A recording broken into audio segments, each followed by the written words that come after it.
We are live. Hello, folks. Today it's gonna be a debate or a talk of friendly nature, a conversation with a dear friend of mine, Christina Marvel. She is a practitioner of Seder, of Nordic shamanism, and she has her own views upon the subject. She likes to be courageous in exploring the personal gnosis. Yeah, You own also a YouTube channel. I do. It's under my name, Christina Marvel, and I titled it Simple Save because I wanted to make videos that were pretty easy for people to start to practice. Yeah, the first thing that I noticed about your channel is that you also sing very nicely, the Galdur. Thanks. Yeah, this is what I love the most, to be honest. I listened to your Galdur a few times and I said, this practitioner has a nice feeling. You know, Thanks.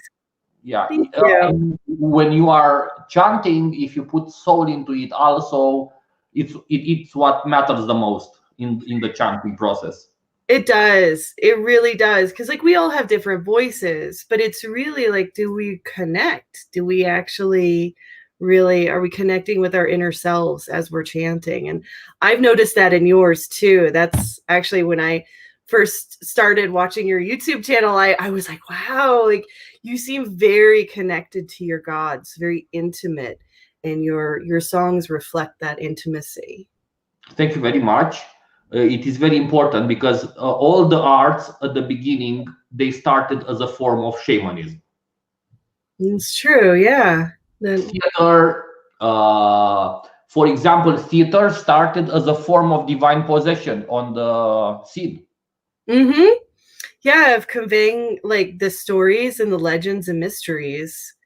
Yeah, I agree. And Yeah. So, Christina, please be generous and tell us how did you arrive to practice Seder and how did you embrace this spiritual adventure? Let's say. it's interesting because the term Seder, I didn't actually come across it until about 7 years ago. I actually just practiced what I called witchcraft or ancestral work since the early 1990s. Wow. Yeah, so I just called myself a witch. I didn't know what I was doing. Mhm. Um, in 1995, my grandmother died, and I was very, very close with her. And later that year in October, when the season started to change, I had a dream about her, and I woke up, and she was sitting in at the foot of my bed, and she told me, she said, Christina, she's like, I have to apologize to you. All my life, I knew you were a witch, but I never told you. And I want to say that I'm sorry that I never told you. And she said, I can teach you now, but I can only teach you in dreams. And so I was like, I loved my grandmother so much. And I was like, I was a little scared because I'd never, like, I had always thought like witchcraft was really dark and I had heard a lot of negative things about it. But I was like, well, I love my grandmother and I trust her. So for about 10 years, I just talked to my grandmother and she told me spells to do. And she gave me herbal remedies and how to talk to birds, how to listen to the wind, how to talk to the gods. And I would write every morning. I would wake up and I would write, and she wouldn't come every night, but it was always around, I would say like maybe 2 or 3 times a month. And I would always write down the dreams and I would study them. And I had my grandmother book and and and I actually just started leaving her offerings because my grandmother was an apple farmer. And so I would leave her gifts of apple and apple cider, and that was just something that I naturally did, and I didn't even know what it was. And So I started studying the occult because I'm like, well, my grandmother says I'm a witch. So I just was like amazed at how much magic there was out there. But there was always that central ancestral practice of connecting with my grandmother. And so in 2012, I had a huge change in my life. And I kind of like, that's when I started doing the runes. And I was invited by a friend to it was actually called a high seat, a spa by Patricia LaFayville. And she's a saved woman here in the United States. And I went to go see it, and I could feel the magic. I could feel there was something here, and they said it was Scythe. So I'm like, I'm going to research everything I can about Scythe. And that's when I started researching into the Northern Mysteries. And I met a whole bunch of people, and really it was actually a friend of mine.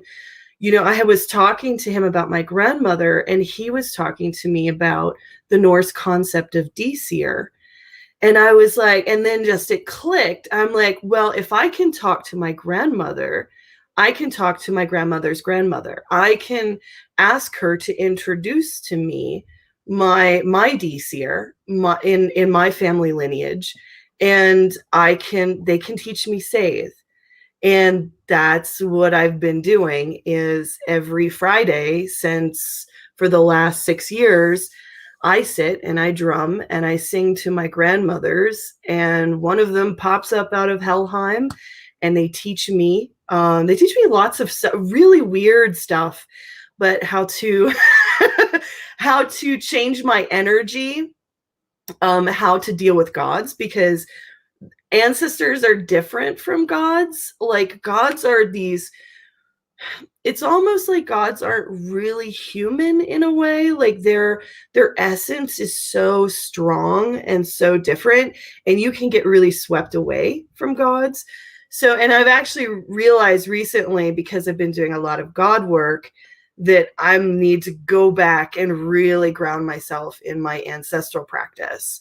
And so I still make sure that I connect every week with my ancestors, and I devote time to them. Like, and really I give them my time and my energy, and I drum.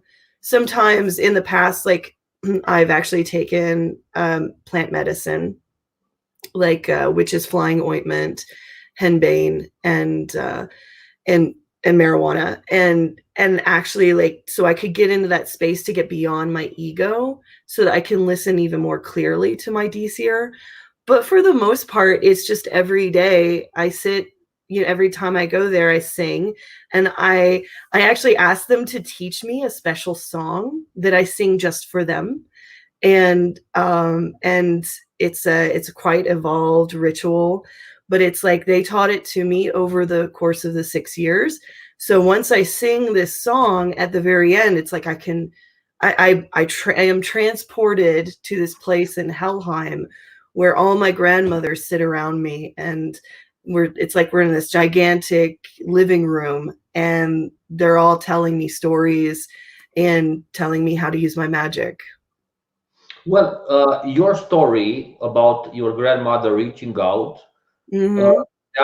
that's for sure how shamanic practices started after all. An ancestor, in my humble opinion, the not so humble start of shamanism, and it doesn't matter what culture it happened, the Mm-hmm. great ancestor is the initiator of the shamanic path, basically. Mm-hmm. And it happened, and I know for sure that it happened to women first, then to men. Oh, Yeah. really? So what you experienced, for me, what you described is the fundamental experience of the start of shamanism in any other culture. For example, there is a tale about the Brotherhood of Odin, and you know the tale how the Brotherhood of Odin was born. No. There is like a fraternal, there is like a brotherhood, okay, Okay. and they are a bit more secret. They are a bit like, let's say, the Freemasonry of the Odin, of the Nordic religion. Okay. You know, What I'm telling you right now, I don't know if it's true or not, but Mhm. the founders of the Brotherhood of Odin were the kids of a volva who died, murdered by Christians, and she appeared in their dreams, teaching them the teachings of the Seder and of the Galder in the dream world. Wow. So what you experienced, I have read over and over again in so many myths, stories, histories. So it really sounds genuine, this experience, because our ancestors are not always what we expect them to be. I mean, the first generation, okay, it can be okay, but we can encounter some really deep teachings as we go more deeper and deeper into our ancestral bloodline. Hmm. 'Cause- Yeah. And it's really interesting because as I started going deeper into my ancestral line and meeting my older mothers, like my older grannies, I call them grannies. Um, they are yeah, me too. yeah, I also call them grandmothers. right. They Yeah, they this is are how they are. amazing. This is they how they are are. and they are amazing. Like the knowledge and the magic that they know is beyond any book I've ever read. And I do, and it's funny because I usually just read magic books to see if it resonates with what my grandmothers tell me. But for the most part, Interesting. for the most part, I just listen to them. And I was actually telling a friend recently that like it's to the point where even if a god asks me to do something, I'm I don't do it unless my grandmothers are okay with it because they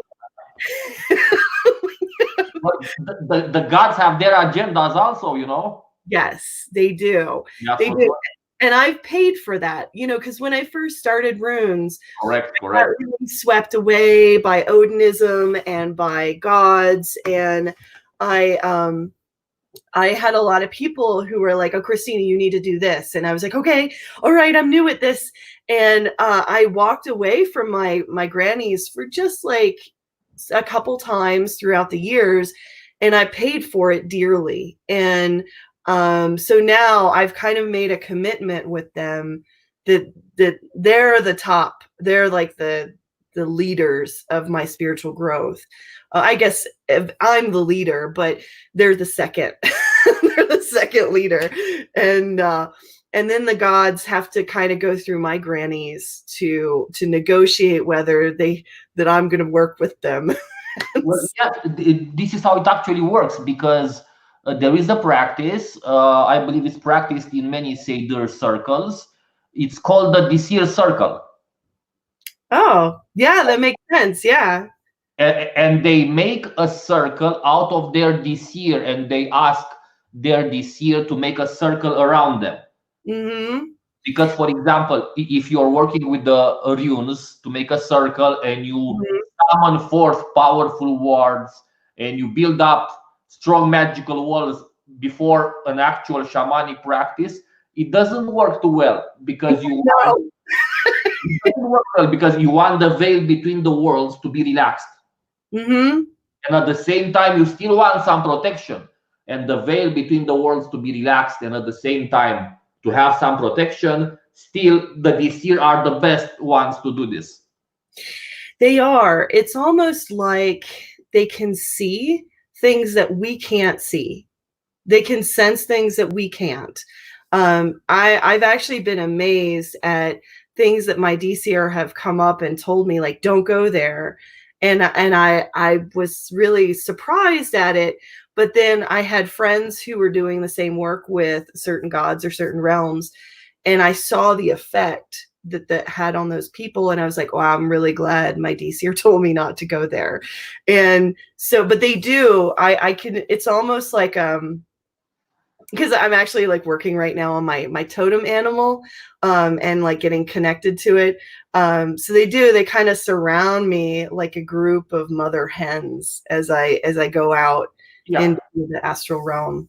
And Okay, this sounds very genuine to me. Let's pick up some questions. Look, we have here Ryan Nelson. If you're new to the channel, Ryan, is this going to be about Seid and Volur or about general shamanism with Nordic themes applied? Uh, Oof. well, Aren't they it, all the same? it's gonna flow. It's gonna flow, Ryan Nelson. Okay, it's like a river. I'm not sure where this conversation is heading to. So I would say more yes about the first part because we are practitioners of the Nordic path, Mhm. and we only refer to other shamanisms or forms of shamanism to understand better our work and via comparison to see and to strengthen our own arguments in our work and our path, basically. So yes, we will maybe naturally refer to other paths only to come back to the main subject. Okay, Right. so yeah, I I don't. actually have something to add to that because Oh, yeah. one of my DCer is actually from Norway. And Cool. so I've actually, she's taken me into visions where I've seen her doing a Seith ritual in ancient Norway. And it's really simple. Like it's mostly connecting with, you first start like connecting with the land Vatir. So she did a ritual to connect to the land whites and she gave offerings. She was actually standing, there was a god pole in front of her. And hi Gregor.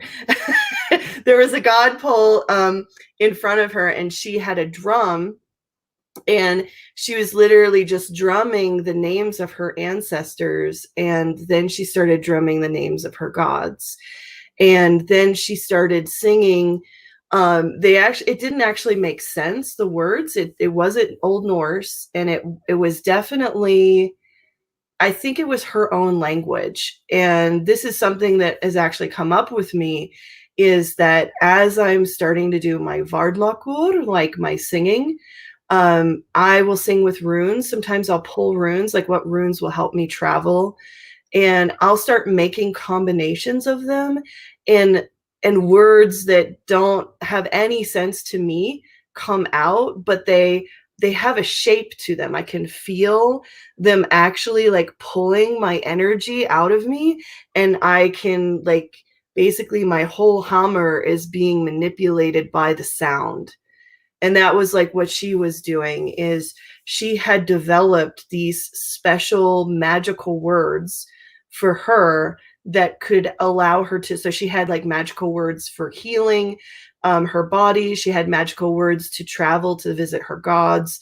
But that, I mean, I think from what I've read, Vard Lacour is very connected to Seith, the original Seith practices that we do know. And so that's something that I try to work a lot with. And to sing a song to the spirits does not require human normal language. No, it doesn't. It Yeah, doesn't.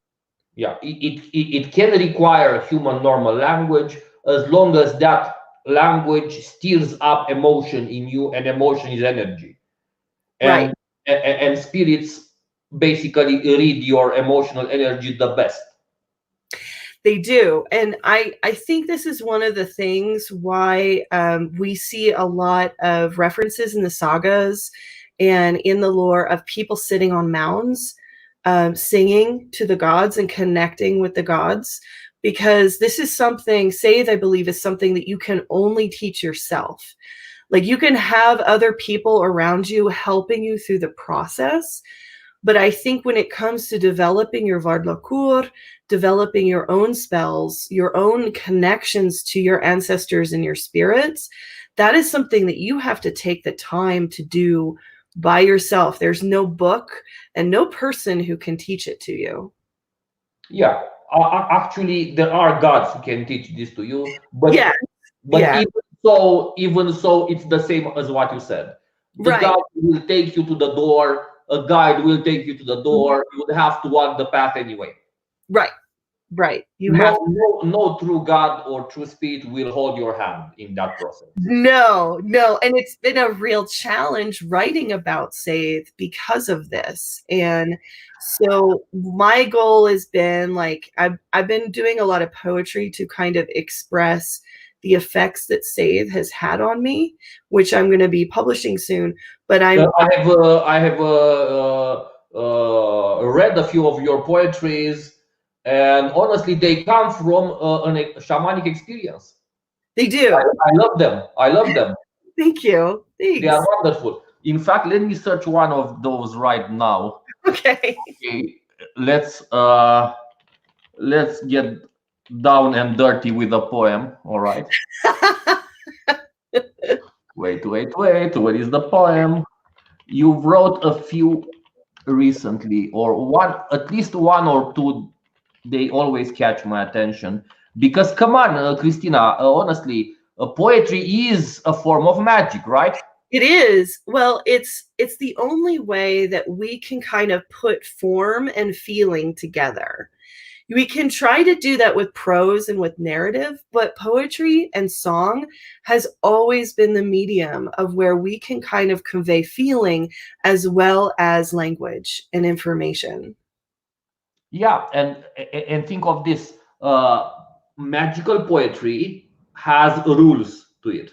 It does, yes. And basically, that will be the Galder, and that's the more masculine part of the Seder of the practice.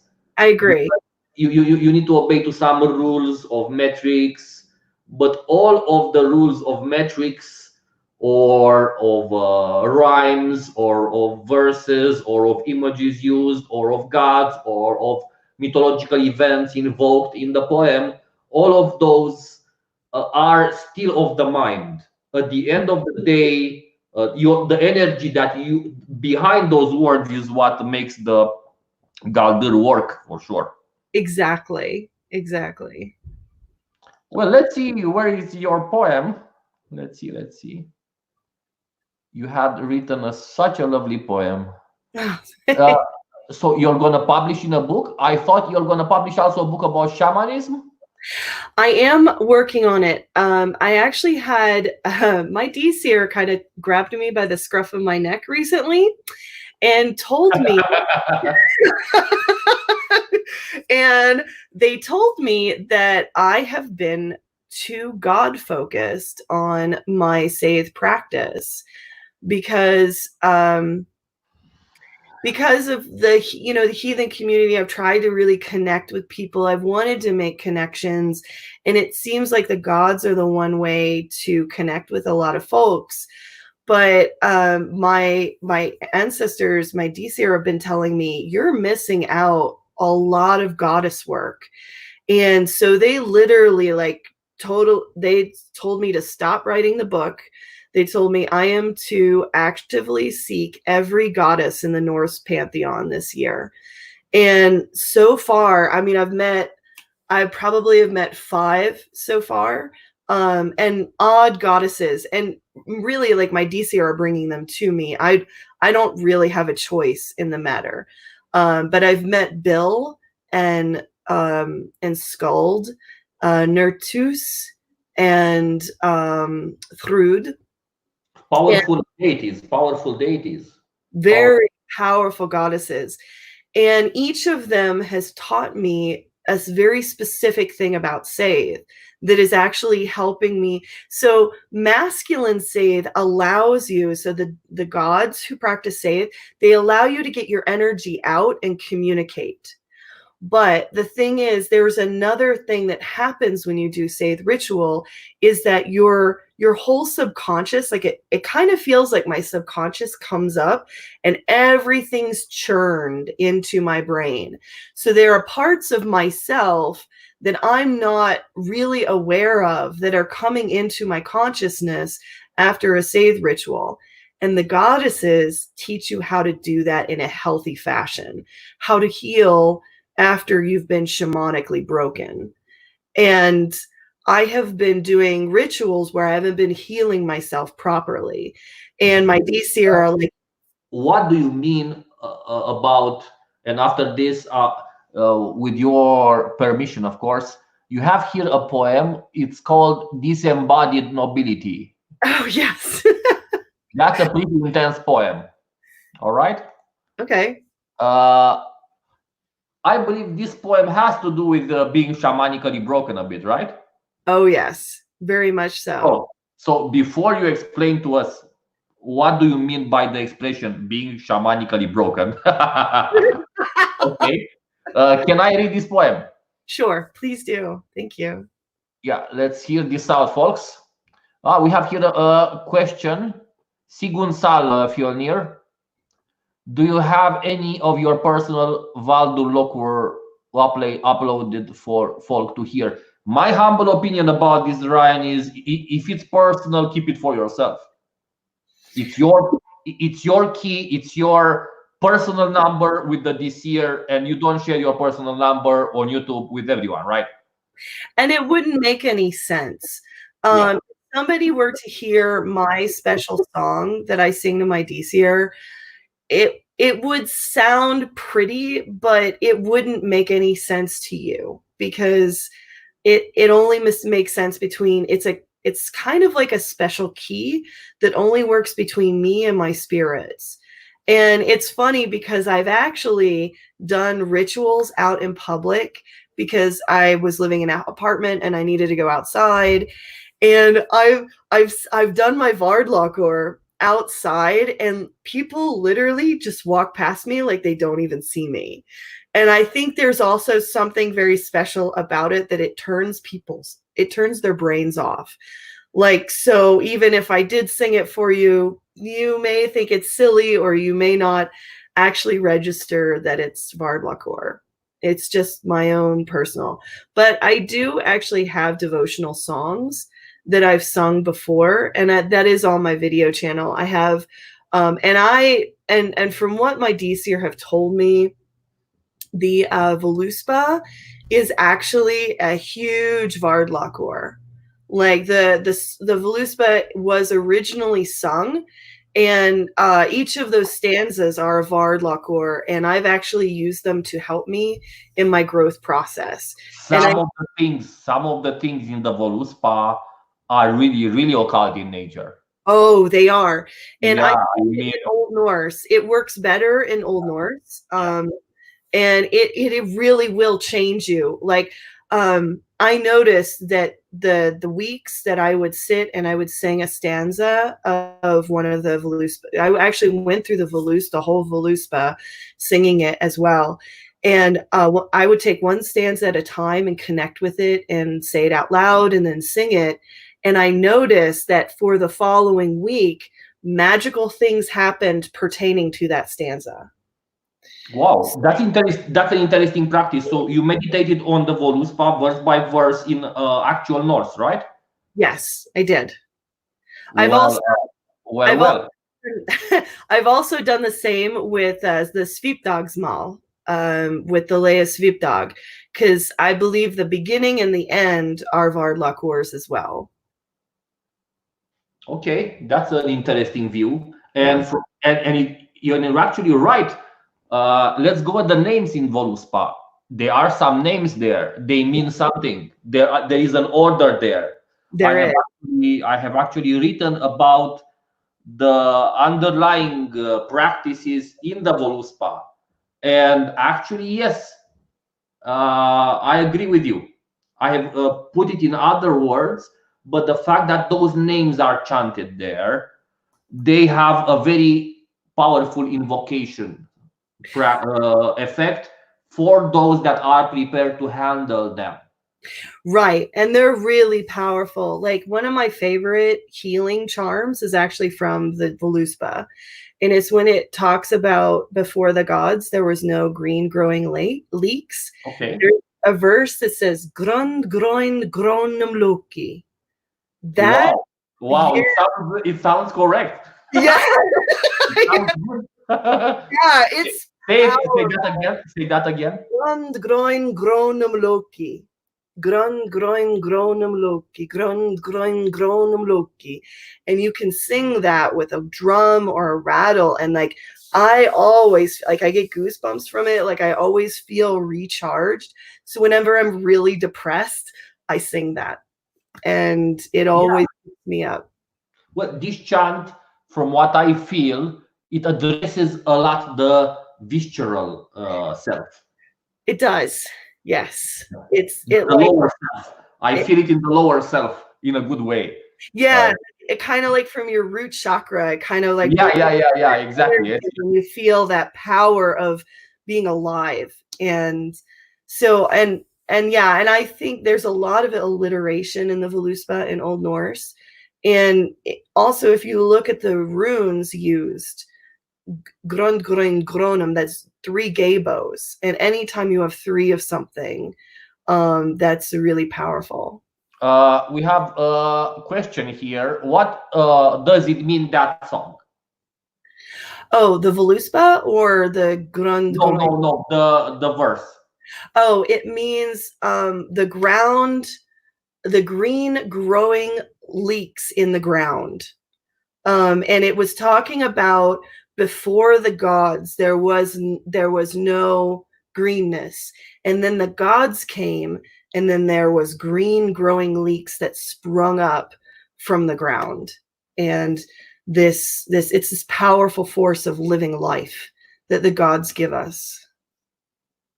And it's important, and nobody teach you to look there. No, right?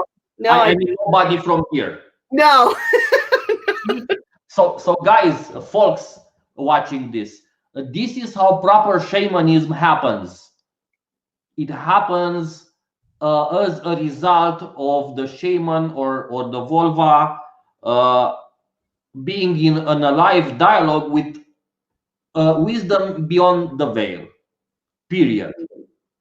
I mean, shamanism. Yeah, you can buy books about it, but your own practice will make the difference. That's the idea. Yeah, actually, it's interesting. I do a thing with people. If they do come visit me, there is something I do with people to help them. And my grandmother's told me that if you sing with somebody the same song, so usually I just sing if they know the Elder Futhark, I sing with them a song there along with them, and I look into their eyes. It will help them figure out their shamanic practice. I don't know why, but there's something about looking into somebody's eyes and singing the same song. It aligns the energies together that they learn everything that you know subconsciously. Yeah, but this is also a tricky thing. You must do this with trustworthy persons, because in the world of art or shamanism can be a bit can be a bit tricky. It is, and I have I wouldn't do this thing with anyone. Right. And I've learned to and now, like, I actually don't do it unless my grannies tell me it's okay to do it with somebody. I didn't listen to them before, and I paid a price. So some people go crazy when you do this. Yeah. Okay, let's read your poem, please, and then we go. Here, Ryan Nelson seems to know what he's talking about. Gebo does not exist for Old Norse. I believe she referred to a rune there. It doesn't exist in the Old Norse, but she did refer to a rune for sure. But the alliteration patterns seem to have been focused for any Galdur. So the fact that there is alliteration there sends directly, without a doubt, sends directly, without a doubt, towards a magical verse. And the verse is the g sound. So it's like, yes, they may not have used the rune gabo, but the g sound is very important, because that phonetic, that consonant g is in a lot of other words. And you can actually, in any language, it's really fun, actually, if you want to look at the dictionary and look at, in other languages, words that begin with the same letter, with the same sound, they have a similarity to them. And you can almost read the runes of every language based upon the phonetics of that language. Exactly. All the languages of the world have their secret archetypical behind. Right, they do. And it's just like, this isn't really taught. Actually, I got my degree in rhetoric and linguistics. So a lot of the work that I educate us, please. So yeah, phonetics are incredibly important because phonetics also change via culture, and you can actually look at the drift of phonetic, like just even the difference between t and z. So t and z in the north and the south are all power words.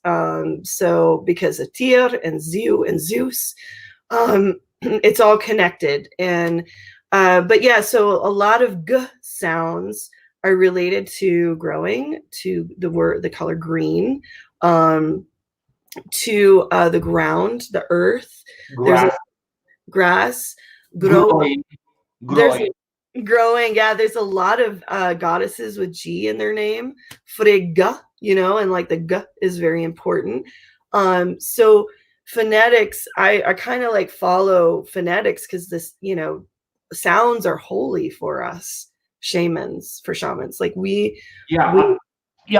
mean, I can have an academic point of view or a scientific point of view about a sentence or a consonant or a vocal, but I don't give too much importance to this. I give importance only to the spiritual value of direct nature. What can I do with it? How can I apply this knowledge in yes. here and now? I don't care about academic opinions. I only care about how this magic works from this world here and now. So yeah. So go ahead with the poem. What? Oh, you can go ahead with the poem. We're getting off track. Yeah. Hello there, Moldova. Hi. Hello there, Moldova. Hi. Okay. Let's see if you are near into the eyes. The practice of staring into each other's eyes while you do certain techniques, even singing, it's also found in the tantric path. Yes, I read that actually. Yeah. Okay, let's read the poetry. So this embodied nobility. This is interesting. I have repeatedly been asking the gods, what should I do? They informed me a cracking has emerged in the sight of man, the spirit of man, right? In the sight of man. All that is happening is the result of 1,000,000 secret wishes, 1,000,000 prayers to ancient gods for change. All that is happening is balancing and helping us see ourselves more clearly. We wanted to remove the nobility from their cruel, towered thrones, and they have entered their caves. We wanted the gods to rise up and protect the earth and the whole world and created a stillness of spring, for spring. We wanted life to have meaning and be more filled with adventure, and now every day is uncertain. Okay. We made prayers by fires. We gave our hair and blood. We gave our food and spirits. We asked the gods, and the gods waved. We asked for everything, and they gave this to us. What is happening is our wish, although we don't recognize it as that. Like children, we ask for a toy at Yule, and when the toy cuts us, we hate the gift givers. Many underlying meanings this poetry has. We ask for the disembodied nobility, and we hate it when they run to their caves. We asked our gods for this. The gods have told me that winnowing will happen in the pagan community. Many will fall into pettiness and apathy, subscribing to that for sure. But from what that will rise a new empowered Volkuning. Fiokaning, yeah. Fjolkuning, a new generation of mystics who live every day by the voices of the gods.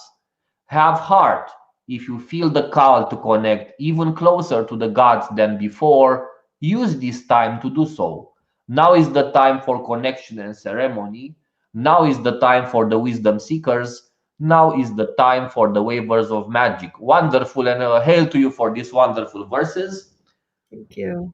Much appreciated, and they for sure transmit very powerfully.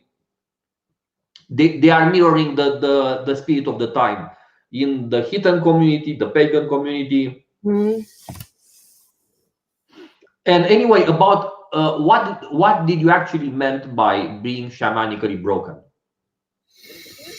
Okay, so we all have this idea of who we are. We have, and a lot of the ways in which we believe in ourselves was actually not us. We didn't give it to ourselves. It was given to us by other people. Our parents maybe told us we are smart. Our father maybe told us that we are weak. You know, we have all these layers of meanings of who we are as a person. And when you're talking to ancestors and gods, because they do not answer in the ways that you expect. They give you an answer that challenges you, that makes you feel uncomfortable, that maybe reveals that you aren't as strong as you thought you were, or maybe you aren't as intelligent or aware as you thought you were. And it's not to say that like shamanism is about like suppressing you. It's actually about showing you who you really are. And in a way, we do this naturally every day.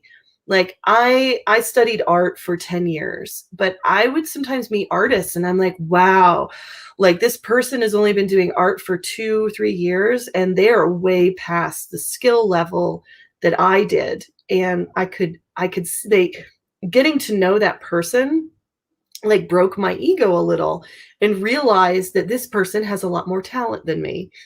And it's not a judgment saying that I'm a bad person or that I'm lesser. It means that I have work to do in that arena if I want to be better, if I want to change, if I want to be actually as strong as I want to be.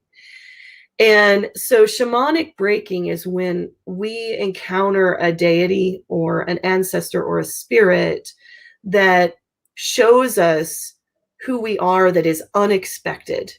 We may see that all of our relationship issues isn't the other people, it's actually us. We may see the fact that the breakdown in communication in our family may have been us. And we start to see ourselves in a more realistic light. And it can be hard for a lot of people. They're really used to the narratives, or I think in Hinduism, they call it Maya, the illusions we weave about ourselves. Well, the term Maya in Hinduism has many layers attached to it. And for sure, part of our own projections regarding family or whatever, it's more regarding all the beings have a personal nature and a personal svadharma, it's called. Right. And the type of illusion that addresses our own projections about ourselves and others is the illusion that is what separates us from our own svadharma, from our own true meaning here and now in this life. So basically, when shamanism helps to deconstruct you, it actually doesn't deconstruct you. It points you out to your true nature. It does. It's almost like we wear shells or veils over our selves, our true selves, and shamanism rips that open. And it shows us, it allows us to be who we are. And that's one of the things like I love about it, because I have, through this process, just even the 6 years of, I mean, like even before then, but just taking the dedication of every week sitting with my spirits and taking the time to listen and learn from them, I am also changing and becoming my true self. And I realize this is a lifelong process. But every Scythe ritual I do, I am somewhat broken.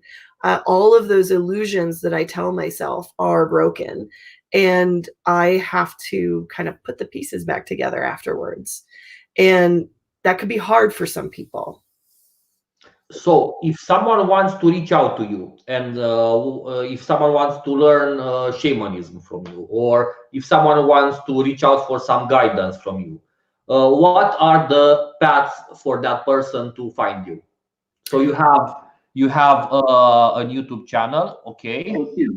Okay, or I also, and I also have my Facebook profile. I'm pretty open on my Facebook. You can message me anytime. It's Christina Marvel. And I have a Facebook page called Scythecraft that is connected to my main Facebook page. But I'm pretty open. I mean, a lot of people do message me to try to get to grips with some weird things that are happening in their lives. And I just try to walk them through different perspectives of maybe this bad thing that's happening to you, it actually isn't that bad. Maybe it's actually the gods are opening up some new kind of perspective for you. And that's usually the problem with shamanism is when we go to our spirits and they show us who we are, when we come back, our ego wants to like put all these like rules and regulations on it. And the ego can cause a lot of trouble. And like I had for a long time, I would meet a lot of people right before they were going to die. And I thought that maybe my friendship killed them. So, but my grandmothers had kind of expressed to me that actually people who are dying or seeking me out because I'm so connected with my ancestors. They wanted that too. And so subconsciously, they wanted that connection with their ancestors because they knew at some point they're going to pass soon. yeah, because one of the jobs of a shaman is also to guide the spirits of the dead or to work with the spirits of the dead. Right, right. So I for the longest time I took a wrong my ego took this wrong narrative, and that ego was trained by my upbringing that something bad is happening around me, it must be my fault, it must be. So people present here at this chat in this live, if you have questions to address to me or Christina or to Christina because she is my honor guest today, go for it, guys. Don't be shy, give it a try. Okay, it's really lovely that you accepted to come here, and I really want to be more open into people can learn a lot from dialogues like this. I mean, I had in my lifetime I had thousands of dialogues that only me and that person heard, and sometimes having a personal dialogue, I mean, the dialogue that we have right now, this is not different from the dialogue that we would have had anyway without live. Exactly. Yeah. That's for sure. So guys, if you have questions, of course, let's answer first to Ryan Nelson. But meanwhile, folks, if you have questions about Seder or other associated practices, go for it. Now is the time, okay? Okay. Don't be shy. So what if the G, THT, okay, may have been pronounced like modern English? Do you associate that still with Gebo or Kaun or Old Norse or with one of the other staves? I will give a small answer before Christina gives the main answer, and is this: the English has a background of Indo-European nature. The English contains in it runes anyway. Answer over. So, what do you say? And mine's very similar too, because I know that I was raised in a Anglo-Saxon with English as an Anglo-Saxon language. Most of my brain and my ego is patterned on the Anglo-Saxon runes. So I had a recent dream with Freyr, and he told me this. He was like, "You need to study the Anglo-Saxon rune poems." Very nice. They are very rich. You They know, are. Christina, I have even though I I study a lot of Armanian and I do a lot of Armanian rune practice. That doesn't stop me 1 second to work with other rune systems. In Mhm. fact, I have the awareness that beyond the symbol lies the real rune. Yes, So I exactly. got in some symbol. That's the idea. And And Anglo-Saxon runes and poems are rich of magic, are very rich of magic. mhm. Yes. Okay. And so what I'm trying to explain is that as an English person, I was raised English. My consciousness is English. My culture is English. So even if I'm singing Old Norse, I'm going to sing it with the mind of an English woman. So I am also going to be looking at Old Norse runes with the mind of an English woman. So anytime I do a rune or I study it, it's going to be colored that way. And so if I was Scandinavian, that would be different. Because let's remember, sounds are energy. We're talking about spirits. We're not talking about linguistics. This is a sound. And there's so much energy to be raised in a certain culture. You know, baking, food preparation, the way we sit down to meals, the way we deal with our babies, the way we deal with our families. That is all the way we deal with death. It's all culture specific, and it will color the way that we approach those runes. So while I can sing Old Norse and I can sing the I runes of heard the you. I heard you singing Gold North very nicely. yeah, and but I'm going to sing it with the heart of an English woman. So that is going to color my association. So while a Norse person might see the g as a kauna, for me, I'm gonna see it as a g as gabo, and because I'm English, and and there's nothing wrong in either of those things, and that's the thing we have to get over in our heathen community is we think there is one right way to do runes, and we think there's one right way to connect with your ancestors or to do save. There isn't. It's like Or there is a better alphabet of runes than the other. right, we're all just trying to ascend consciousness and become better people, like, and to become more understanding of the mysteries of the spirits. It's our way. Each of us has our own path into the mysteries, and we can't say that this is the right way or this is the wrong way or this is how it is. And I think for me, I this is my little point of like pride. I got kicked out of the Rune Guild here in America Oh because no! Oh oh no! I did. Because I'm a little too mouthy and I did not go according to their protocol, and because I disagree. By protocol, you mean a ritual or what? Or Uh, both? no, their social protocol. I felt their social protocol was very unhealthy, where you had all these masters and all of these young acolytes had to prove themselves to the masters. And they prove themselves by constantly churning out their work, like, look at what I'm doing, look at what I'm doing. And I felt it was really humiliating, and it actually wasn't promoting growth. And then all the people who did have the title of master, they sat around and they made fun of Scythe women. They made fun of mystics as New Agers, because they didn't have the academic background as them. And I called them out on their bullshit and their unhospitable nature and how they were betraying the spirit of Hars Hall, and that did not go over well. So, Yeah, that's for sure. Well, it did go over well, okay, because when a person exposes ego, it goes mhm. very well. It goes very well. Usually in occult organizations or in lodges or in magical groups or magical guilds, when it's about leadership and about cult of the personality, it always goes to shit.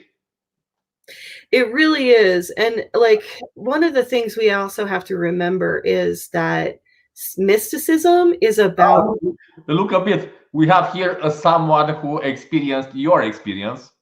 ah! Um, Yeah, okay. Tell us your story, Ryan. I know. How did you get kicked out? Do you guys know each other? No, huh? No, I don't know him. I don't know him either. Ryan, if you want, you can share your story here. No worries. We have here a question, a very good question. Thank you, Kunibert.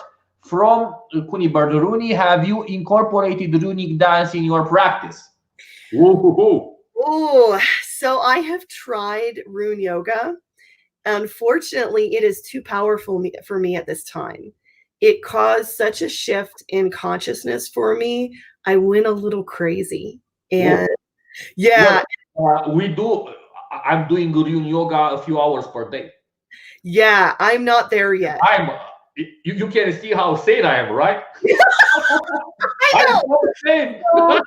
So I do the mudras. I like the mudras as I sing, but for some reason, when I do the body postures, it brings up things I'm not ready for yet. But I have tried it. It's very powerful.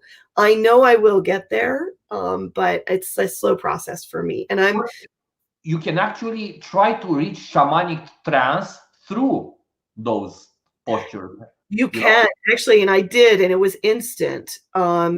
It was instant, but it was too fast for me, and I like my old methods, and I need to like just be okay with it. And for me, I noticed that if I changed too quickly, and it was changing me way too rapidly, I was starting to have psychosis issues. So yeah, you know how like when they say Kundalini awakening, if you go too fast, like you can have all these issues. And I was having hallucinations and I couldn't process things. I was being really scatterbrained. And see, guys, this is a perfect example of some practices that are in their own due time.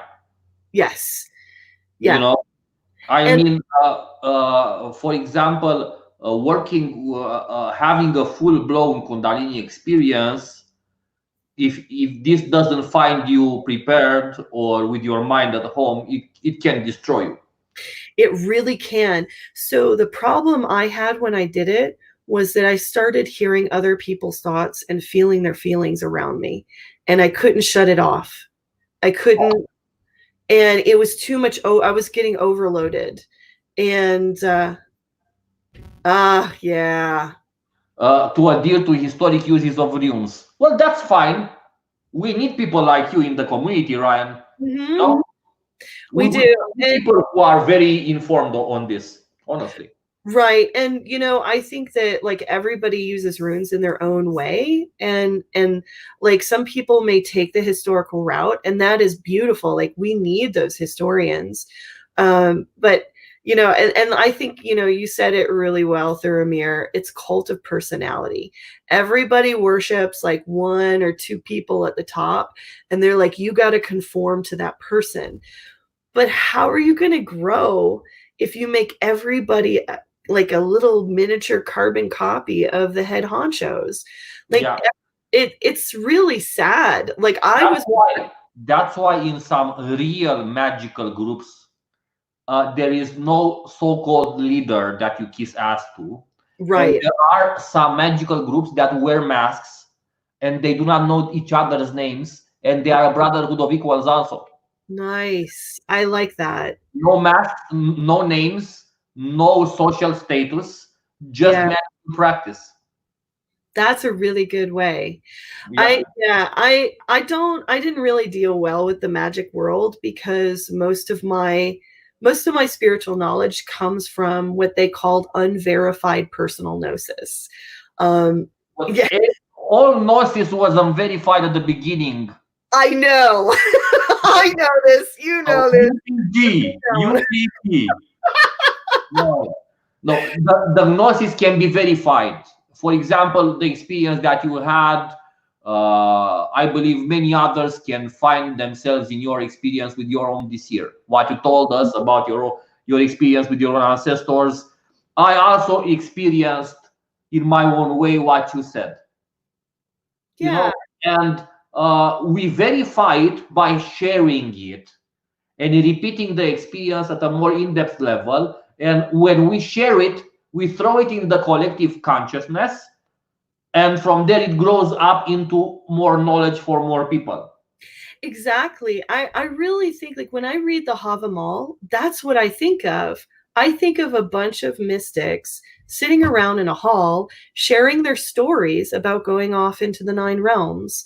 And that's how our ancestors, that's how the Norse and the Germanic ancestors gained all of this spiritual knowledge, because they had a bunch of people who were going out doing utiseta, sitting on their mounds, doing their work, basically connecting with their spirits and the gods, and coming back and sharing their stories. Yeah, and it was not an attitude. If this isn't written here in big letters, it's not true for us. It was an attitude of welcoming, of Mhm. lack of fake competition. Right. And The competition. When you are working with runes and you are a beginner for some many years, and you are the runes can be interpreted at the beginning to have a very strong masculine energy, but that's wrong. That's wrong. That's wrong. right, they're very fun. But if it's too much for them, that energy, what does it do? First of all, if they have no guide, no measure in what they do, in their practice, they will bolster their ego up, because that energy is so strong that Mhm. it overcharges the nadis, the energetic system, and your brain flames up with a huge ego, and you think you're God or something, or a big magician or something. That And of makes a lot of course, sense. when you come in a pagan community with that attitude, of course you will find more people like you there, because they have no measure in their practices. And of course, what you obtain from this is a very toxic competitory community, in Right. which yeah, there is no love there is no brotherly love between them. Yeah, and something that I've noticed that really has disturbed me is that a lot of people in the healing community cannot tell the difference between somebody going through a shamanic initiation process and mental breakdown. And sometimes they can be both, but it's shamanic initiation has very specific indicators, and usually you can sense the spirits around them. As a shaman, I can sense the spirits around the person trying to impress on them, and they just think that their life is full of bad luck, and they've been cursed by the gods, or they've been cursed by another person. Really what it is they're in shaman, their spirits are trying so hard to get through to them, and they're not listening. And so what really upsets me is I can sense a lot of people going through shamanic initiation, but the leaders are making fun of these people. Let, They're let shaming them. more. Yeah, well, this is the idea. The true leaders are equal. They are not pointing themselves. Hey, look at me! I'm the leader. They lead by example. Okay. So I was denied membership to the Rune Guild. I was too esoteric, filio, Christina. Okay, he was too esoteric. Hello, Kari. Hello, Mr. Esoteric guy. Welcome to my channel, and lovely Yeah, to have you what a here. great community. Yeah. We are a magnet for people. Okay. Yeah. Sooner or later, being crazy doesn't bother one. Well, Right. yeah. Well, True. yeah. We can joke about this, but honestly, when you have a more alchemically oriented practice with the runes, you must be very in tune with your own shadow, with your own self, and must have a very strong sense of self. Yes, Is and like, that's actually one of, like, I think the first video I saw of yours was the shadow work video that you posted last year. And oh, and I actually went out into the mountains and I performed it, and it was life-changing, because I realized it was the portion of my magic I was missing. Because my ego has very certain patterns to it, but my shadow is really good at balancing that. And so I make sure I do shadow work also after every Scythe practice. So if I do a big Scythe ritual, I make sure within the next couple days I'm doing a shadow work, because it's very easy after you come back and you go back to your normal life to kind of like, oh, the god said that for a certain reason. And when we put on reasons and we put on meaning where there isn't yet, we can get really taken off to different side quests. And like you said, our ego can come up and we can be really cruel and unkind to people. And we can shame them and harm them in their path. So Yeah, because someone comes to you and you have a guru attitude. That's not okay. right. I find the guru attitudes. Okay, so Ryan Nelson, Baldur's Magic by Nicholas Brink speaks about some of the known postures from Hal Ristigar used for ecstatic trance, plus some of from other cultures. Okay, thank you for recommending us this. Yeah, thank you. I'm familiar with many trance postures myself, and they do resemble the runes, some of them. The Stada Galdur is mainly a modern, I wouldn't say invention, but let's say a modern inspiration by the modern rune masters of the last century. There is no direct proof that priests actually did this. Runic priests or rune masters in the past actually did Stada Galdur. There is no actual representation of this, but there are some representations on some caves with people sitting in the man posture. Yeah. So if we look at the Norse culture and folks, you are into history, Ryan Nelson. You know what I'm talking about. So there are some postures that do resemble the runes, and they are magical in essence. Those images. Yeah, there is actually, oh, I'm trying to think. I know the author's name. There is an author, her name is Felicitas Goodman, and she's done a lot of books on ecstatic postures through the Stone Ages and across the world. And I think it's called Spirits Who Ride with the Wind. And wow. Yeah, and it's a really great book. She's actually also, I think she's in Arizona now, and has a foundation where they have a place where people go and do these ecstatic postures, and they sit in them for a long time, and then they talk about their experience. But yeah, her name is Felicitas Goodman, and she was an anthropologist who was actually from Ohio, in Ohio State University, where I used to go. And she basically studied around the world different idols, different statuary of gods, cave paintings and everything, and came up with all these different kinds of universal shamanic postures that people get into. And she wrote about them, and then her categorizes people's experience in them. So I last I checked, you can go down there for like a week or two, and it is costly, but she's kind of marketed it. But it is a very interesting idea that these postures are way older than we can imagine, because they're on cave paintings, and they're in ancient idols, and so these are like spiritual postures that somehow are connected to ancient deities.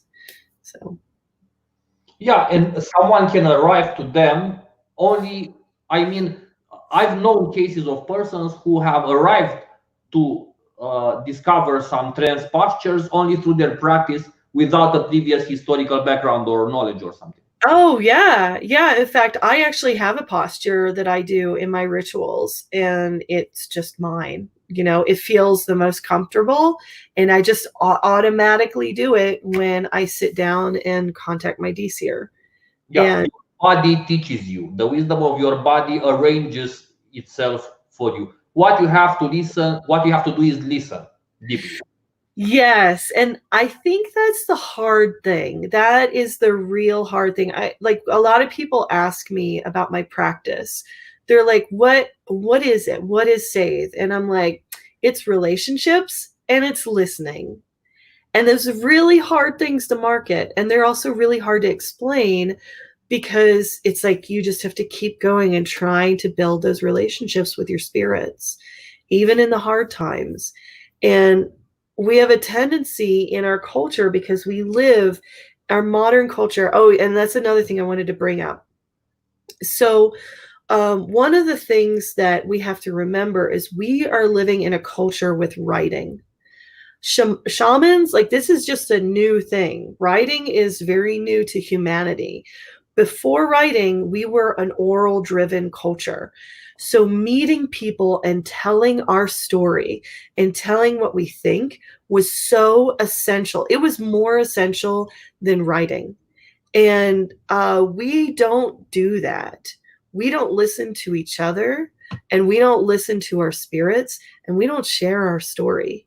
We try to fit ourselves into stories that were given to us in writing, but we don't share our story, which makes sense why our community has such a disdain for unverified personal gnosis, because that is sort of like that is that ego born from a writing culture looking down at the oral culture is like, why am I wasting time listening to you talk about you talking to a tree, you know?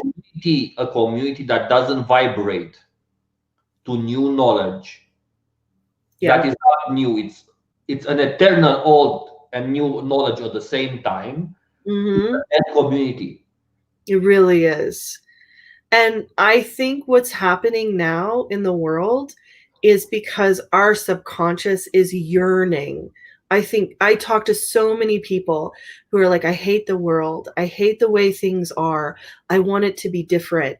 But they don't want to take the time to make those choices to make it different. So what's happening is the gods are making it for us because we're not embracing ancient lifestyles. We're not embracing the ancient way of communication, of listening, of connecting, of living our own personal journey.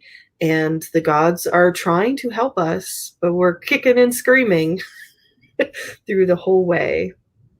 Yeah, it's a process of a harsh education because this is a form of compassion from the gods, you know.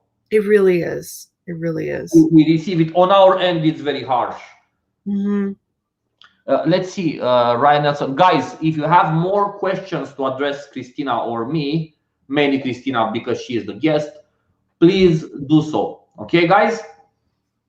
So any kind of question that addresses this subject or subject associated with this. Gallicus horn might show runic postures, or it might just be coincidence. Okay? Galliheus says here. Galehus. It's very possible. I think that a lot of ancient art really reveals to us magic. And I've found so much magic in ancient songs, even in modern songs. I think that and not just that, but carvings and artwork, they can really teach us a lot about the way our ancient ancestors actually practiced and connected to spirits. And, you know, we have to remember we are really divorced from the land.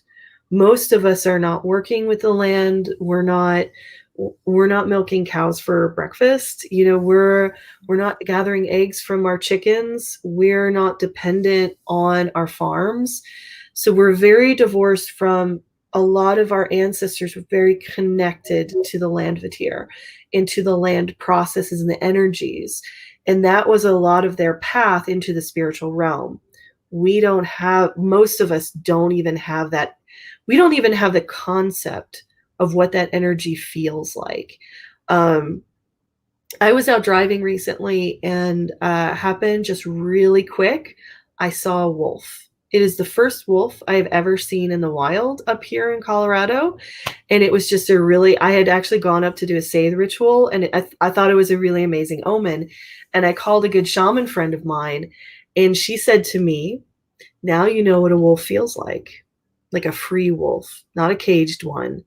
And I was like, oh my gosh. And I sat there and I meditated for days about that moment of what I felt. And it was really odd. It was a very odd energy. But I realized like the gods were giving me an opportunity in a safe space to feel what a wild animal feels like in its energetic signature. Well, that's exactly the difference. Like, if you take a magician from the world, a trained magician that has learned magic from books or Seder from books, and they only stick to the letter. They are part of those communities who, if it's not written here, it's not correct. Like the oral, like you said very wisely, the written tradition looking down on the oral tradition. It does, yeah. That's the difference between the castrated wolf in the city and the actual wolf in the forest. Because very different. A shaman who is authentic 100%, it can be terrifying to look at, to be honest. I agree. You know, it's funny. We even have the squirrels in the wild here are way more aggressive than city squirrels. And you wouldn't think that squirrels are scary, but they can be very scary if you're hiking up in the mountains and they throw things at you and distract you and you could walk off a mountain. Like they're very aggressive and they are tricksters. In the mountains, squirrels are like coyotes, like the coyotes. Okay, nice. So because wild squirrels, they have to learn how to exist a certain way to be in the wild to survive. But in the city, they don't learn those things because they have so much food and so much resources. They're not as under so much pressure to defend themselves. The ancient shaman needed actual magical skills to survive in the forest. He did. And he also learned how to connect with the energy signature of each animal. And he probably learned how to channel that energy in him. And of course, we have the shamanic martial groups of the Indo-European cultures, the Brotherhood of the Wolves in the Eastern Europe, in the pre-Christian Eastern Europe, the Brotherhood of the Bears in the Nordic countries. Right. Yeah, like for the longest time, I always thought, oh yeah, Luis, the squares Trosa. Oh, they do. They do. They're quite aggressive, and they're very big here. How big is a square? Here, the square is like this. It's like this. No, they're bigger. My God, bigger than and they're plump. They're very fat, and they're okay. In the mountains. In order in the mountains, the squirrel, like everything in the mountains, is bigger because it needs that muscle mass in order to survive and fight off predators. Because there are so many predators here, you either have to be quick or big or strong in order to survive. And this applies to the man's world also, right? Yeah. No, yeah. I mean, what you said about the squirrel can apply to me, to you, and to the next shaman also, right? Oh, I know. It's really great because I feel like every hike I take into the mountains is a lesson from the earth itself. The earth is showing me. All I do is I hike and I look and I observe and I watch, and the earth will show me lessons, and she will teach me how to deal with things in my world. And it really does cross apply. Yeah. So it's we talked once, and you told me that you when you walk in the nature, you also do like a shamanic travel. I do. At the beginning of every hike that I do, I galder the Elder Futhark, and I call my ancestors to guide and watch over me, and I give an offering to the Landvatir, usually water or something that's really like good for the environment. I give an offering, and then I go on a hike, and I just see whatever the mountain wants to teach me. And I try to do that as well once a week. But in the winter, it's harder here because there's just so much snow. I don't have the equipment to go up there. We have talked about the gods and different beings. You, as a female shaman, have you interacted with all the beings of the Tree of Life of Yggdrasil? Or No. with what beings you interacted more? Let's say types of Jotuns or beings from Muspelheim, or in Helheim, it's all nice. It's all nice compared to other realms, that's for sure. In Helheim, it's very quiet and very a good place. Let's say it's a starting place for the beginner shaman for sure. Helheim, Yes. but the advanced shaman also. So, what do you say? What is your experience, if you can share with us, with different beings?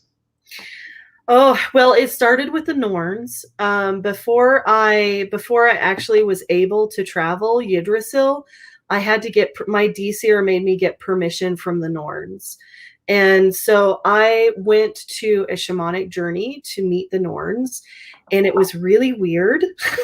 I'm going to explain it, and I really apologize if it's too risque because I'm going to use female body parts here. So All our followers here are used to the being real part. okay. so I ended up in my journey. I woke up and I saw 3 openings underneath the roots, and they look like vulvas. They look like female vaginas, and I could choose whatever one I wanted to walk through. And Wow. I walked through them, and I walked through the one in front of me, and there were spiders everywhere. Wow. And the spiders, but they were singing. They were like singing, and they were making webs, and I was just like, I had to push through the webs. They were very scary. They didn't bite me, but it was very scary. Just like large, gigantic tarantula like spiders that were singing. It was very intimidating. This can have some profound symbolism behind it, because the web of weird, it's not Yes. a web for nothing, you know? Right. So I pushed past the spider webs, and I came into this gigantic chamber. It was a round temple, and there were thousands of women there, and men too, and they had head coverings made of these white hoods, and they were sitting on the ground, and they were chanting back and forth in unison, and they looked like leaves of grass as the wind would blow across them.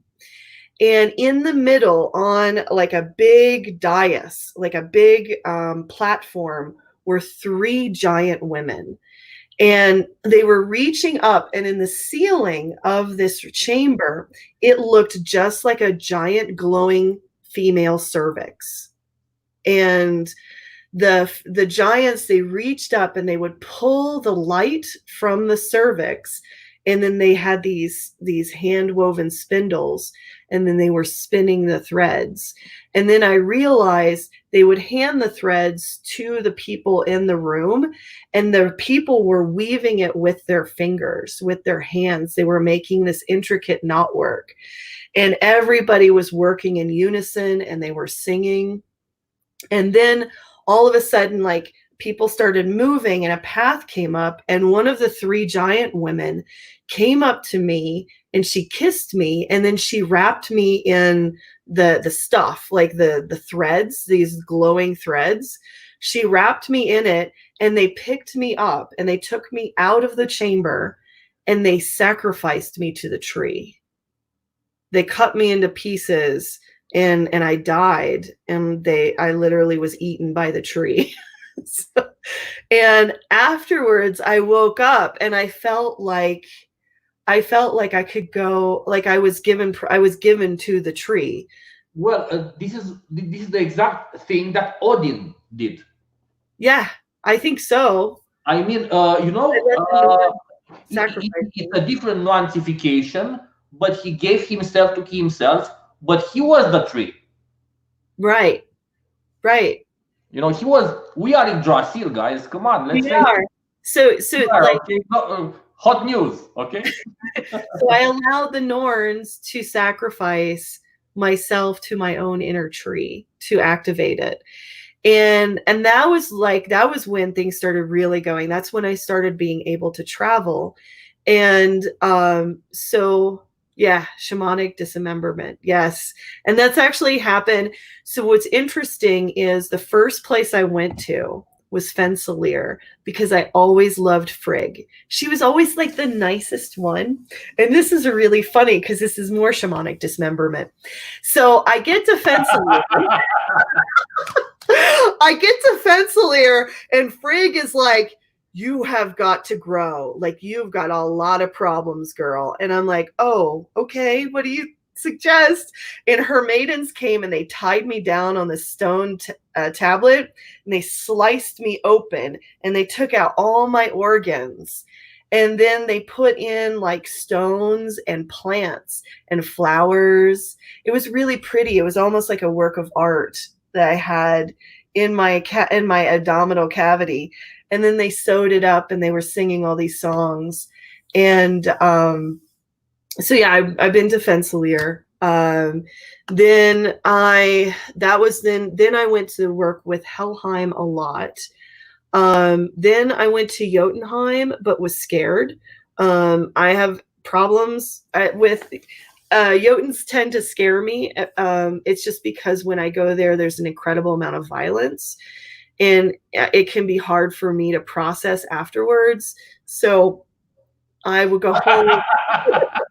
I would go back to Midgard and just recover from the amount of violence I just witnessed.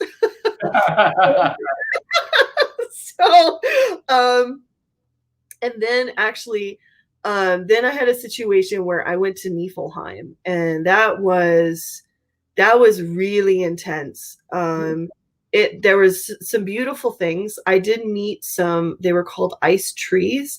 They were these like tree-like creatures that were made out of ice, and they actually walk. They wander the wastelands, and they helped me deal with what I saw there. And what I felt there, because that was the scariest part.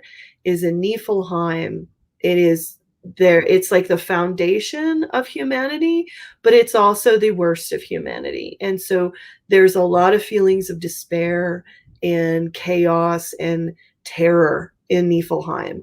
And I pretty much had to face all of my fears there. And it was really hard. In fact, every time I came back from Niflheim, I just ate and drank like crazy because I was just like, I just want to live. I want to live. Yeah. Well, so every realm had for you its type of initiation, basically. It did.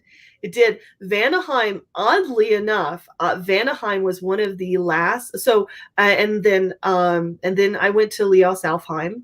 That was a very interesting initiation because Leos Alfheim was all about manners. I went there and I actually pissed off a couple elves, and they were really mad at me. And because I didn't understand their culture, and so they taught me the hard way. And so, and then I went to Asgard, and and it was funny because like Asgard is really amazing and it's really beautiful, but it's very controlled. And Asgard it can be hard for people like us, like shamans, because it has this illusion of safety, but it is not safe at all. And but it is very controlled and regulated. Then I met Niorth and was in Nuwatan. And Nuwatan was where things got a little strange. And this is funny because I've actually talked to a couple people who have worked with the Vanic realms. My electronics didn't work properly for months when I was traveling to Nuwatan. I have like a little thing in the house, Alexa, which is an Amazon thing where that you can talk to. It's like an artificial intelligence. She just started playing songs for me randomly, and televisions would go on and off around me. The Christmas tree that we had, it would go on and off, and it was very strange. My phone would shut down. But I don't know what it is about Nuwautan, but when I went to that underwater realm where Nior lives, it's somehow affects the reality around you so that electronics don't work properly. Yeah, so you had experienced secondary effects of your shamanic journey. Oh yeah. Oh, I've had a lot. I've had a lot. Also, when I go to a new realm, it's really funny. I will have a lot of people online who will seek me out who are from that realm. And it's kind of, It happens. That's true. That's true. oh, it is. And Yeah. so it was really funny when I finally, actually one of the last realms I went to was Vanaheim.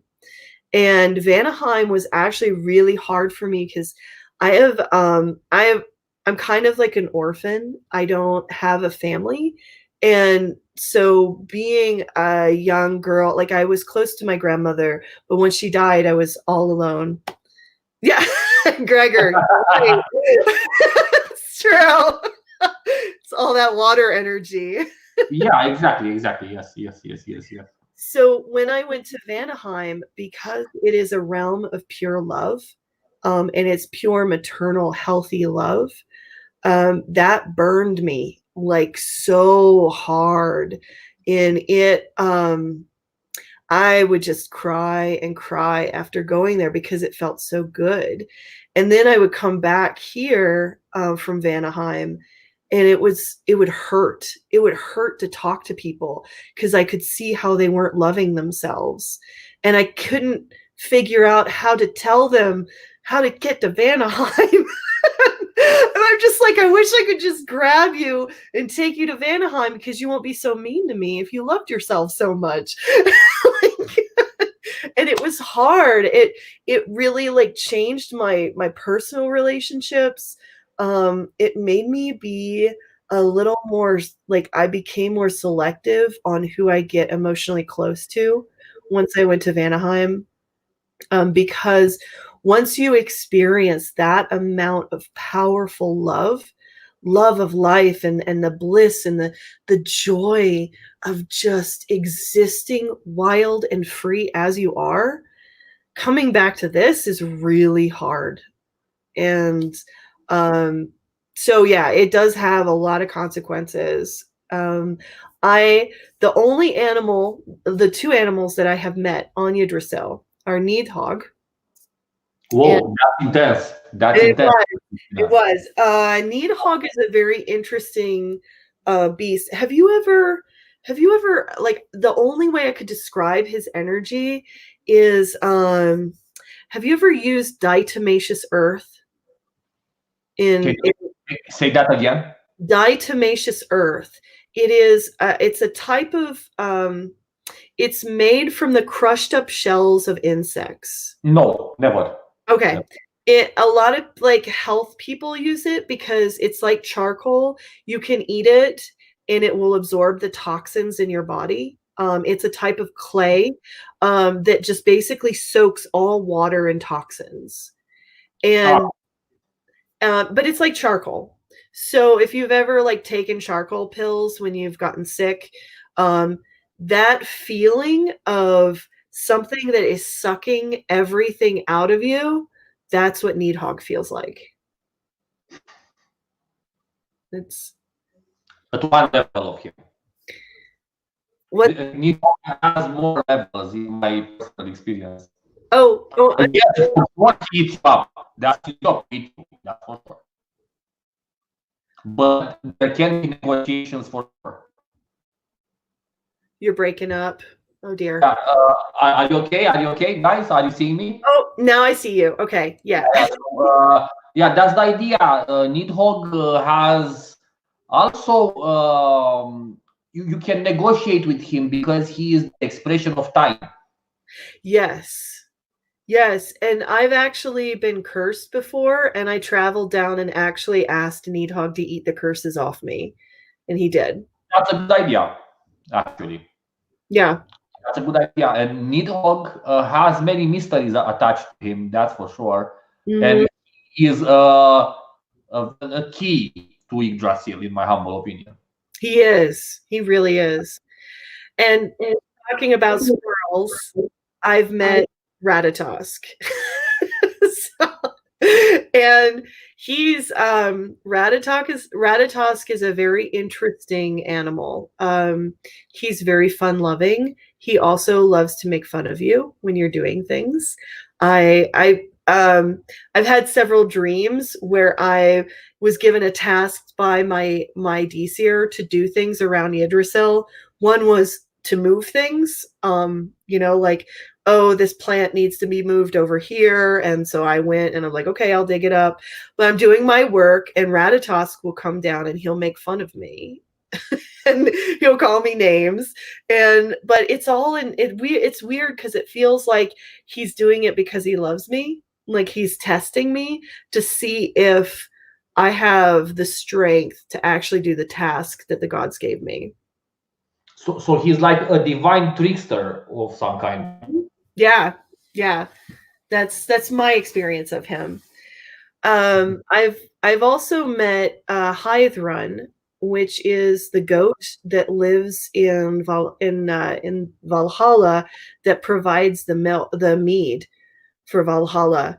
And she's a goat, but she's also a woman, and she's a goddess. And we've actually had conversations, and she's You helped. know, this is interesting. This is interesting because I find resemblances and comparisons with the Hindu culture. There is a cow that is the biggest worshipper of Shiva, but that cow is also a man. Right. Yes. Yeah, and Ratatosk is a man. Right. Look. Stop.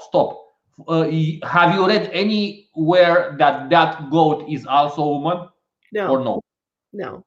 See, guys, for example, we can use the method of comparative religions or comparative studies to deduct that maybe her experience was the same experience as the shaman who wrote the experience of Shiva with the cow worshipper, or you understand? So your experience could be very much the same experience of that person in the past. This is what I want to say. Please continue. Please continue. Oh, yeah. And I feel like the same with the eagle. I've only met the eagle once.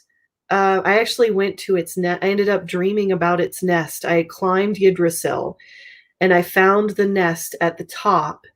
And the eagle told me that he was the father of all volvas. That's interesting. Yeah. And so I always give honor to him. I don't even know what his name is. I felt like he was nameless. He was just this gigantic bird that lives on top of Yggdrasil and that is incredibly knowledgeable. It almost seemed like the energy of Heimdall. Actually, that's what it reminded me of. And but it wasn't Heimdall. Heimdall's always is a little different. His energy signatures much more kind. Actually, Heimdall isn't very emotionally expressive, but this eagle was not at all emotionally expressive. It was very analytical, kind of like it. I had this feeling after I met it that as a vulva, I was under its protection. And if anyone in my life were to keep me from growing as a vulva, that eagle would come and snatch them out of my life. That was the feeling I got. So that would be the a masculine expression, first of all, a very masculine expression. It Yeah. has no voice, it has no name, it has no name for you. No. So this is something that you want to analyze for sure. You know, that's this mystery must be resolved because all things have names. Right. And I know I'll go back. I know that, but it's just not the time yet. And actually this idea of removing people from my life who are not promoting my growth has actually come up. So I'm pretty sure since we're talking about him, he's going to come up soon. Like, and that's, you can kind of, I'm starting to notice patterns too of things will happen in my life. And I'm like, oh, I have a feeling this God's going to come up soon. And they do, or a spirit. And very good, guys. So please, everyone here, take notes. So what she wants to say, and I will just say it in other words, is when you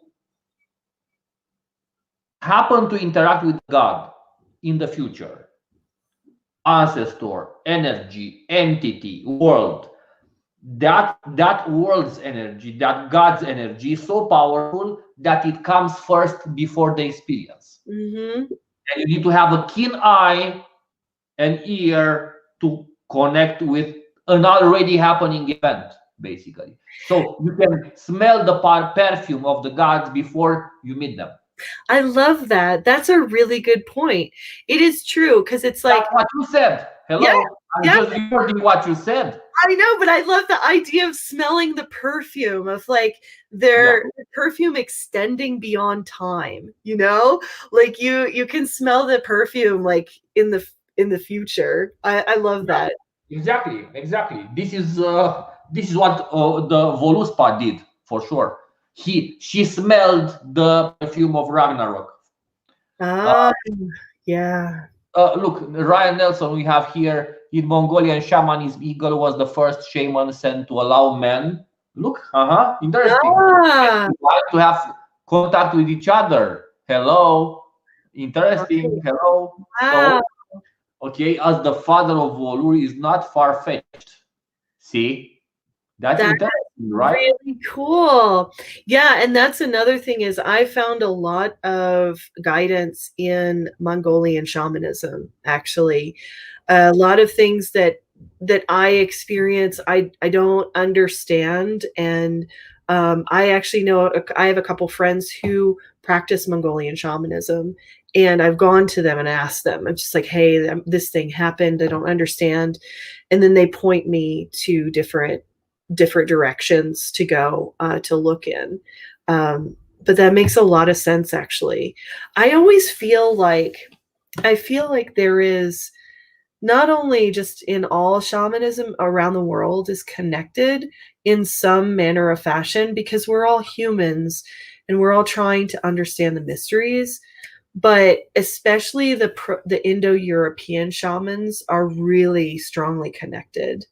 And it's almost like those shamans were the first ones. They were the first spiritual people. And then religion got overlaid on top of it. And but the foundation of pretty much every pagan European religion is pretty much, I believe, shamanism at its root. Yeah, even the Vedic culture is shamanism, for sure. They had shamanic practices prior to the Vedas. They were called, I believe, Vipras or something like this. They had shamanic trance. Yoga at its root, it's a shamanic practice, guys. For example, one of the practices, one of the fathers of yoga is called Pashupati. And Pashupati, if you look at his image, it resembles Freyr image. If you want to fool someone, hey, look, this is Freyr, and you actually show him Pashupati, they will say, yeah, you're correct, this is Freyr. No, man, this is how Pashupati is represented in the same manner as Kernunos, for example, or Freyr. So all paths lead to the source. That's for sure. Beyond the exterior cultures, the layers of history, who cares about history, guys? When you can reach out your hand as a shaman and touch an infinite reality, who cares about history when the infinite reality is everywhere? Who cares about historical proof? You know? Yeah, I think that a lot of people cling to history because they want it. They want that connection that they see in history. But it's so funny because it just seems so easy. You just have to give in and trust yourself. in the shamanic process. And I think that's what is really hard for a lot of people. And that's one of the things I really my poetry book, I have a poem in there. I haven't released it yet, but it's about the Rigstula. And I really feel like the Rigstula is a kind of map of consciousness. And so Rig, or Heimdall, came out of the ocean. So he came out of the unknown place where mysteries come from. And he comes onto the land, and he first meets a couple who cannot breed. They can't, and so when you can't breed in history, like metaphor, breeding is to create new ideas, create new experiences. So they're stuck. They can't breed. And so Heimdall, he lays between them for 9 nights, has sex with both of them, and they're able to birth 12 daughters and 12 sons, and then 12 daughters show up. And then their families increase. So the first family members are thralls. And if you think about like what it means to be a thrall, if you're a slave, you're looking towards other people to tell you what to do. Either you don't have a choice to be a slave, or maybe you were born in slavery. But the thing is, like, there is a thrall consciousness, and being a thrall consciously means that you're looking for guidance from other people to tell you how to relate to yourself in a shamanic context. And so what I feel like the shaman, what they do is they rise out of thrall consciousness and they become a yeoman. They become a true freeman spiritually. And that process of being a freeman can be lifelong. They may never become a jarl. But a shaman is basically developing their own way, their own culture, their own system to connect with the gods and the spirits. They're not depending on anyone else to tell them what to do or how to think. And so I think that pretty much Judeo-Christian culture is thrall consciousness. Most people look towards a priesthood to tell them how to relate to themselves. They look to a priesthood, or they look to a therapist or a person in authority. And that's really like an understanding between whether you're a thrall or a yeoman is, how do you see authority? How much does authority have power over you and your decisions? And if you're looking towards authority to tell you everything that you're doing, you're pretty much mostly a thrall. Now, and it's like, I had to realize this too. I mean, this was something my DCR have been telling me, like, Christina, we want you to rise out of slavery. We want you to stop start believing in yourself. You have all these practices that you're kind of doing all on your own. They're worth something. And I actually for the longest time, didn't think that my practice was worth anything. And it wasn't until like within the last couple of years that I started to realize I do have power, but it's really hard to explain because it's my own. And so as I rose out of thraldom, I realized, like, I can respect authority, I can work with it, but it does not dictate how I treat myself and how I relate to my gods. And I can be informed by authority, but the ultimate decision maker is me. And then as we rise out of, once we develop our yeomanship, and so that was the second family that Rig went to, and they were also barren, so he helped them birth. And so the next family was the jarls, the rulers. And it's like, how to be a ruler in your own domain, in your own life, how to be the authority, because so much of the authority, and this is the really sad part, a lot of our spiritual leaders are spiritual thralls, and we're just following other slaves who are following a system or something that was taught to them. They're actually not listening to themselves. They are even worshiping Odin, the Judeo-Christian paradigm does, by worshiping Jehovah. Right. They are kissing the the tools of Odin in the same manner that they are worshipping their God in Christianity. Right. Like And us, basically. It's the same thing. yes. And I know that the transition from thraldom into freedom can be really challenging for a lot of people because they will have to face their fears. They'll have to face the fact that they think they're crazy, or these crazy visions and dreams they've been having maybe are actually important and real. So for a lot of people, that can be a social stigma. And so I'm very compassionate with people in this process, but I'm learning more to really stick to my guns, like stick to my practice and to what I'm doing, and not minding what other people say about me, because it's a reflection of their own ego, not my practice. Yeah. Well, you dealt a lot, it seems, with projections from others in the community, and let's be honest. Let's be honest. I dealt also with projections in the community, but I have a saying with this. In fact, it's not my saying.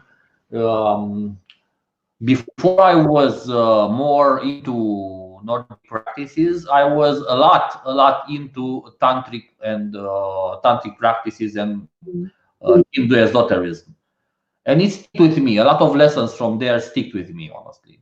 Yeah. And every snake must have its own song. Ramakrishna said this.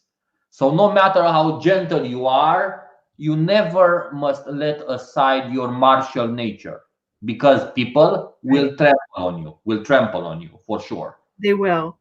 And Yeah. that's something that I've had to work with. I'm actually right now working with Tor and Thrud to learn how to develop my own Sathe. They call it a Sathe force. And he's teaching me how to energetically create the Aegis hammer. And I could try to explain it, but That's a very interesting topic, and a very esoteric topic also. it's working. One of the teachings of the gods is they are teaching shamans how to recreate their own tools. Ah, No, this is what you are saying right now. right, right. Yeah, I guess I didn't think about that. But You said it. You just said it. Anyway, I'm just rewording what you say. Oh, you're right. You're right.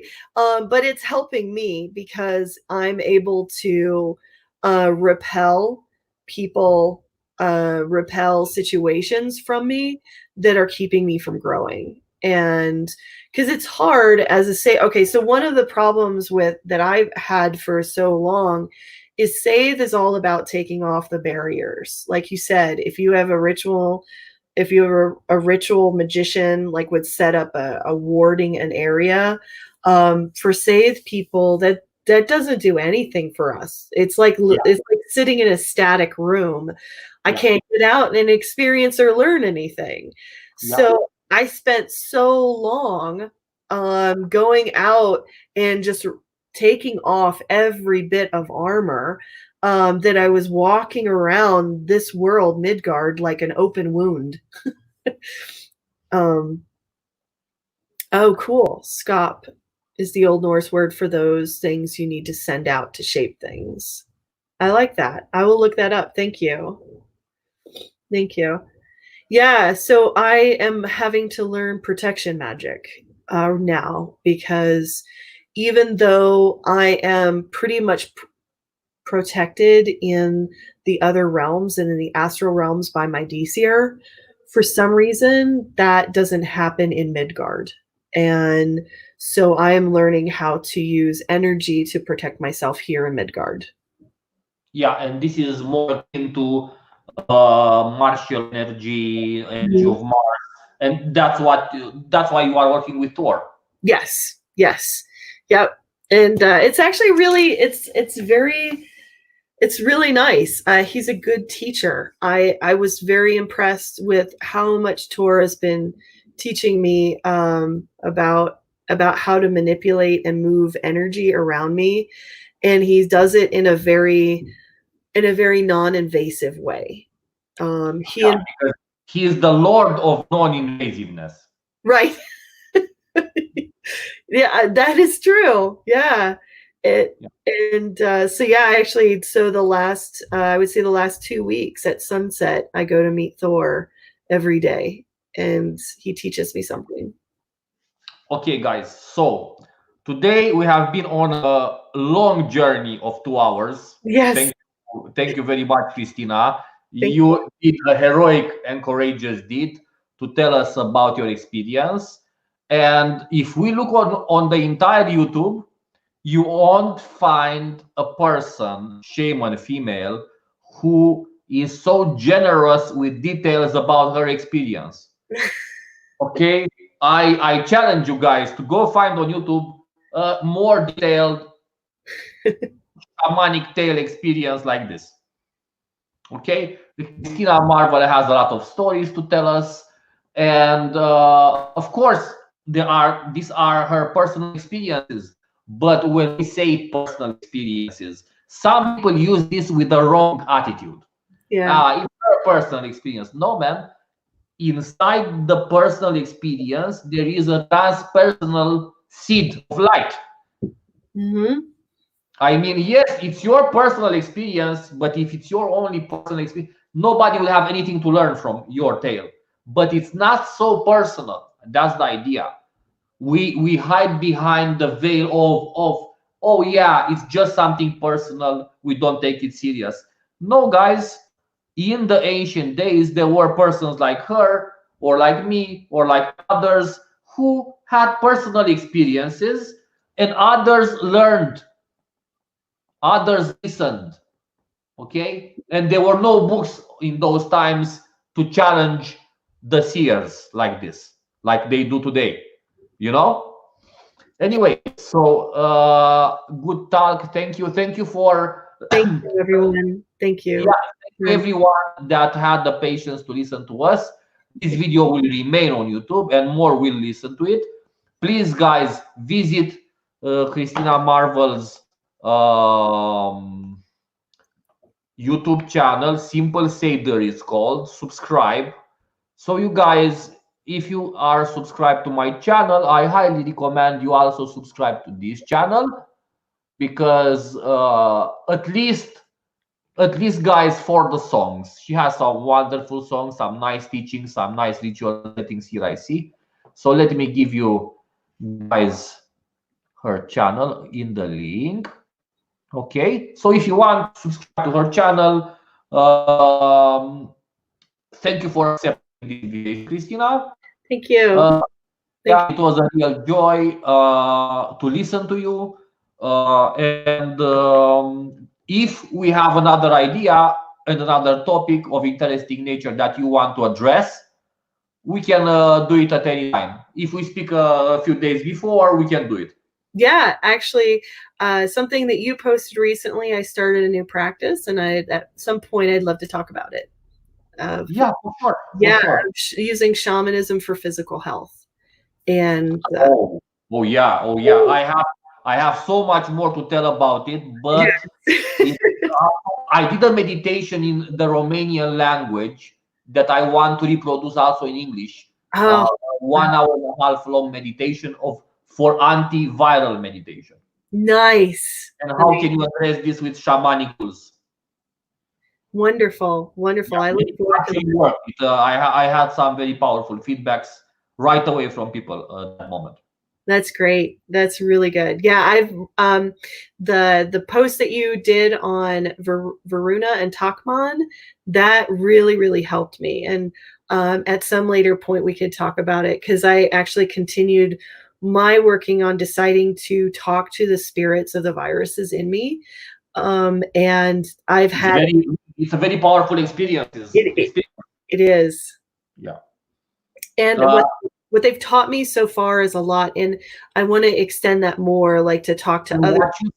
What you said about a million desires of you guys brought this about. You know what this is? At the end of this long video, I can say this because not many people will watch this until the end.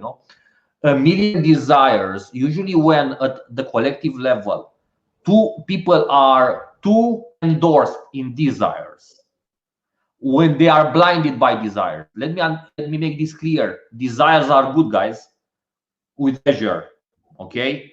But when collectively the collective mind is blinded by waves, oceans of desires, this is the water in which the entity called Takman likes to swim. Wow. That makes so much sense. Yes. And let me explain something. People who practice sexual abstinence in this period are more strong, in a sense. Wow. Thank you. No, I really know what I'm talking about. No, that makes a lot of sense, because that actually makes a lot of sense what I've been doing. But it's a whole other thing. I don't want to. It's another topic. But look, with topics like this, we can address them in a very spiritual nature, and people who have the eyes to see or the ears to listen will do so. Anyway. Wonderful. Thank you again, Christina. Let's wrap this up. Hail to you, hail to your ancestors, hail to your gods, hail to our gods, hail to our ancestors. Yes. Happy Ostara. This is such Thank you. Hey, happy Ostara to you too. And hey, come on, it's equinox, right? Nothing is by chance, right? No, nothing. Not at all. Okay, so take this video as fun, guys, if you want to call it like this. Okay. Anyway, thank you again, and blessings to you all. Hail to you guys, and see you next time. Okay. Okay. Bye-bye. Bye.